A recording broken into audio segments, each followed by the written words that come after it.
Chers amis, bonjour. Nous sommes le dimanche 31 mai 2026. Il est 9h30. Quelques news de l'Arménie d'Artsakh et diaspora arménienne. Les élections législatives de dimanche prochain, 7 juin, en Arménie. Étape très importante dans la politique de l'Arménie en Arménie. Le chef du parti, Parkavachaistan, Arménie prospère, Gagik Saroukian, qui appelle au regroupement. Donc il affirme aujourd'hui, personne ne peut obtenir 51% des voix. Nous devons nécessairement nous regrouper, nous rassembler et mettre en œuvre ces programmes. D'après des sondages, aucune liste n'obtiendra plus de 50% des voix, donc ne sera majoritaire. Il y aura une majorité relative. Donc, et Gagik Saroukian appelle au regroupement avec les autres partis d'opposition. C'est bien sûr, c'est une bonne stratégie, mais il est peut-être un peu trop tard, à 7 jours des élections prochaines. Alors que Moscou maintient ses sanctions d'interdiction visant deux entreprises arméniennes, deux entreprises arméniennes ont eu les sanctions levées par Moscou. Donc voilà aussi, Moscou souffle le chaud et le froid sur l'économie de l'Arménie et c'est des entreprises qui exportent vers la Russie. Bien sûr que Poutine veut essayer de sanctionner l'Arménie qui se rapproche de l'Union européenne et de l'Occident en fait, avec les États-Unis. Poutine veut sanctionner l'Arménie, à commencer par ses entreprises, la Russie, le marché russe étant le premier marché de l'économie arménienne, comme vous le savez. Voilà. Arménie forte, le parti Arménie forte attise la question des 300 000 Azerbaïdjanais, affirme Pachinian, qui réplique « Celui qui dit cela se cogne la tête contre les murs ». Donc le parti Arménie forte, qui est aujourd'hui le principal parti d'opposition à Pachinian, le mouvement remet en premier plan la question de l'installation des 300 000 Azerbaïdjanais en Arménie. Donc le parti Arménie forte écrivait, cette question a été présentée au Parlement azerbaïdjanais.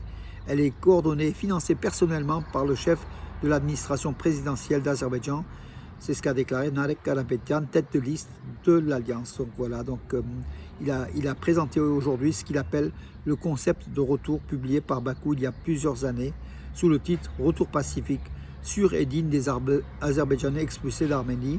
Arménie forte a imprimé un document en 9 langues et invite les citoyens à prendre connaissance des menaces qu'il contient. Donc Pachinian a répliqué à cela bien évidemment pour défendre sa stratégie et son amitié, son plan de paix avec le dictateur Aliyev.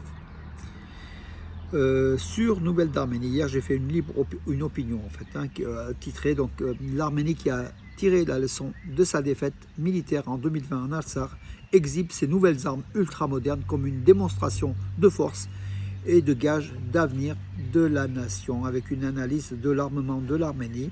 Effectivement, au cours des 4 dernières années, l'armée arménienne a été revue de A à Z et beaucoup de choses ont été changées, bien sûr rénovées, modernisées, et la démonstration du défilé militaire donc du 28 mai dernier nous en a donné la preuve avec les drones, avec des armes ultra modernes. Le défilé militaire de la nouvelle géographie de la défense arménienne analysé par l'expert Léonid Nersissian. Il a aussi analysé, donc Léonid Nersissian est un expert militaire en Arménie. Il a analysé le défilé militaire de la République d'Arménie avec les armements ultra modernes, comme je l'ai dit, et puis la refonte de l'armée arménienne, qui est l'une des principales gages de sécurité de l'Arménie, avec des armements venus de Chine, des États-Unis, de France, d'Inde et de nombreux autres pays. Voilà, 7 pays au total. Voilà, donc et puis la fabrication aussi de drones made in Armenia, en fait, comme les drones de SUV de type DEV, voilà, par une société arménienne, par des sociétés arméniennes en matière d'armement. Donc l'industrie de l'armement en Arménie bat aussi son plein, ce qui est une bonne chose pour l'avenir de l'armée arménienne, même si en face, l'Azerbaïdjan est surarmé et bénéficie du soutien de la Turquie, bien sûr, qui est la deuxième armée de l'OTAN, comme vous le savez. La Russie qui rappelle son ambassadeur en Arménie, Sergei Kopylkin, qui a rappelé à Moscou donc son ambassadeur en Arménie pour consultation en raison des liens d'Yerevan avec l'Union européenne. Voilà, et la Russie qui s'apprête encore à prendre des sanctions contre l'Arménie si l'Arménie se rapproche de l'Occident et de l'Union européenne. Je reparle donc de l'armement de l'Arménie. Lors du salon international RISE 2026 à Yerevan seront présentées les dernières innovations des armes et équipements militaires produits en Arménie. C'est ce qu'a déclaré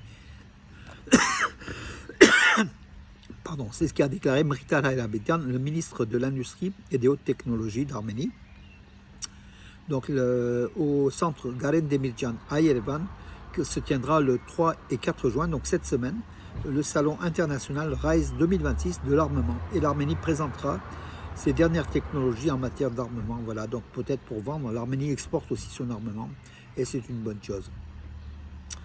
L'outil ChatGPT et du OpenAI bientôt disponible pour la communauté éducative en Arménie.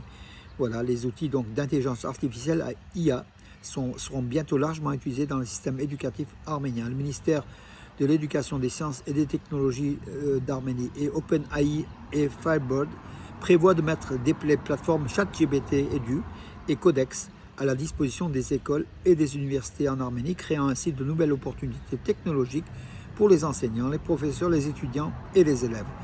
Dans un premier temps, 50 000 abonnements éducatifs seront proposés et le programme sera étendu ultérieurement. Selon le ministère arménien de l'Éducation, cette initiative contribuera au développement d'une culture de l'intelligence artificielle en Arménie et la création d'un environnement éducatif moderne. Voilà, l'Arménie fonde son avenir sur le développement technologique et un système éducatif moderne, déclare la ministre de l'Éducation, des Sciences et des Technologies, Jana Andreasyan.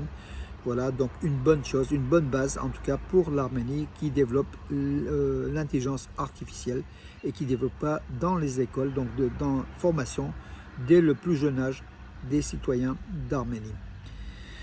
Voilà mes amis les informations aujourd'hui donc pour ce dimanche 31 mai. Je vous souhaite une bonne journée. Je vous donne rendez-vous à demain. Bonne journée.